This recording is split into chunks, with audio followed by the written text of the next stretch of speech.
Indian air force यानी भारतीय वायुसेना आज अपना 89वां स्थापना दिवस मना रही है। स्थापना दिवस पर भारत के वीरों ने आज एक बार फिर अपनी ताकत दिखाकर पूरे देश को यह विश्वास दिलाया कि हिंदुस्तान की तरफ दुश्मन आंख उठाकर भी नहीं देख सकता।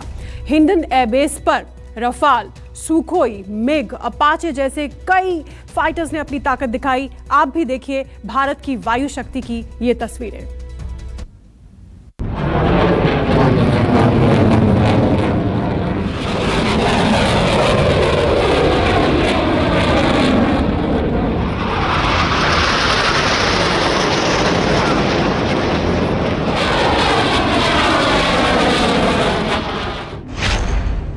आकाश के योद्धा एक,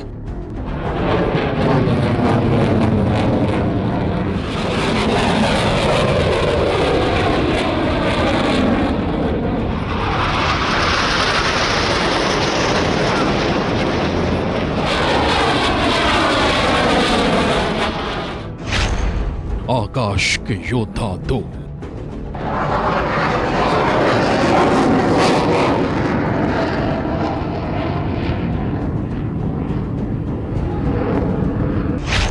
आकाश के योद्धा 3।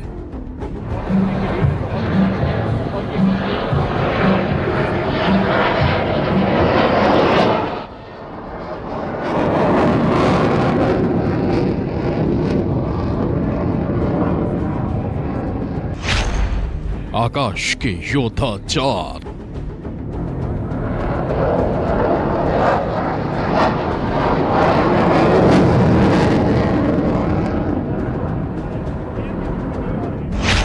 आकाश के योद्धा 5। फॉर्मेशन जिसमें कुल मिलाकर 2 चिनूक हैं और उस ऑपरेशन का जो आसमान में ये वो भारतीय दीवार है जिसे दुश्मन कभी नहीं लांघ पाएगा। आतंकिस्तान और ड्रैगन को राफेल कुछ इस तरह से रुलाएगा। सुखोई चीन पर सबसे तेज बारूदी वार करेगा।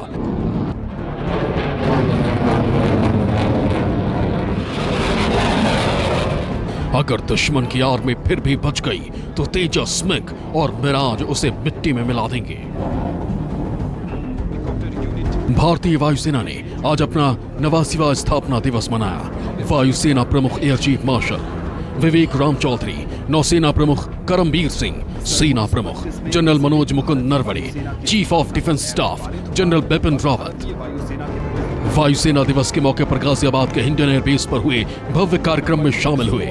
सबसे पहले सलामी दी गई। वायुसेना की टुकड़ियों ने परेड निकाली। अनुशासन इस प्रकार जीवन का अंग बन जाता है। इसके बाद हिंडन एयरबेस पर फ्लाई पास्ट हुआ। इसमें राफेल भी था, सुखोई भी, मिराज भी और चिनूक और अपाचे भी। Mi-35 हेलीकॉप्टर और अपाचे हिंडन एयरबेस की तस्वीरें दिखा रहे हैं जहां पर प्रदर्शनी में राफेल को भी रखा गया है और राफेल लड़ाकू विमान का कॉम्बैट रेडिएशन 3700 किलोमीटर है। साथ ही 2 इंजन वाला यह विमान है जो भारतीय वायुसेना की दरकार थी। काफ़ी सालों से ये था कि एक लड़ाकू विमान चाहिए था। राफेल में 3 तरह की मिसाइल लगाई जा सकती है। हवा से हवा मार करने वाली मेटियोर मिसाइल, हवा से ज़मीन पर मार करने वाली स्लैब मिसाइल और हैमर मिसाइल। तस्वीरें आपको दिखाया हमने कि भारतीय वायुसेना का सबसे लड़ाकू और सबसे ताकत जो है राफेल अब हमारे पास है और लगातार भारतीय वायुसेना की ताकत में इजाफा हो रहा है। हिंद के बाहुबली राफेल की ये गर्जना इमरान खान और जिनपिंग के कानों तक भी पहुंची होगी। भारत का ये वो योद्धा है जिससे बचना मुश्किल ही नहीं नामुमकिन है।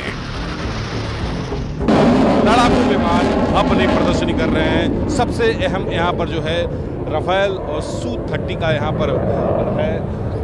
हालांकि कोविड प्रोटोकॉल के कारण लोगों की संख्या कम है, लेकिन तस्वीरें हम यहाँ की आपको दिखा रहे हैं और खुद यहाँ ग्लोब मास्टर का भी प्रदर्शनी में यहाँ पर लगाया गया। ग्लोब मास्टर सबसे अहम रोल निभाया था जब पिछले दिनों ताउते आया था। साथ ही अफगानिस्तान से लोगों को रेस्क्यू करने में काफ़ी मदद किया था। राफेल को आप देख सकते हैं, Su-30 विमान यहाँ पर है। अपाचे रुद्र का भी यहाँ पर प्रदर्शनी में रखा गया है और इस बार का जो थीम दिया गया है आत्मनिर्भर एवं सक्षम, इसलिए क्योंकि लगातार वायुसेना की ताकत में इजाफा हो रहा है।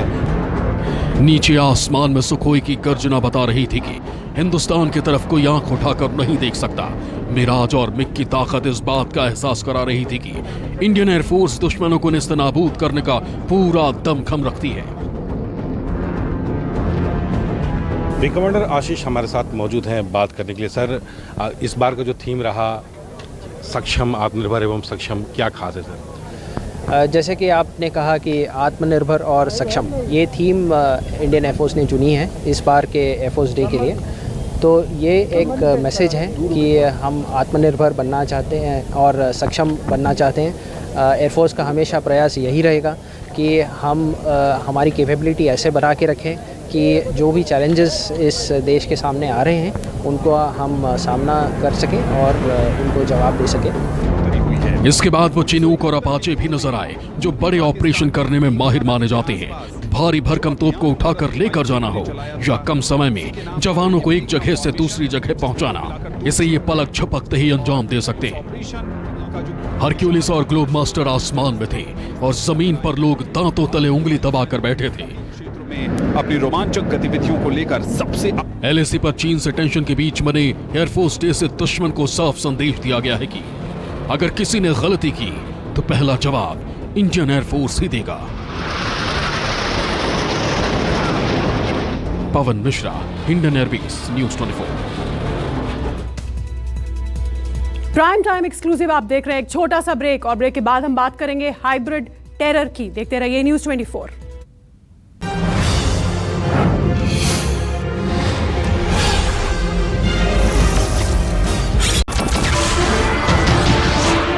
नमस्कार, मैं हूं मानक गुप्ता। अगर आपको हमारा ये वीडियो पसंद आया हो तो इसे लाइक और शेयर जरूर करें और हां, हमें सब्सक्राइब और फॉलो करना ना भूलें ताकि आप देश और दुनिया की कोई खबर मिस ना करें। तो जुड़े रहिए हमारे साथ और देखते रहिए न्यूज़ 24।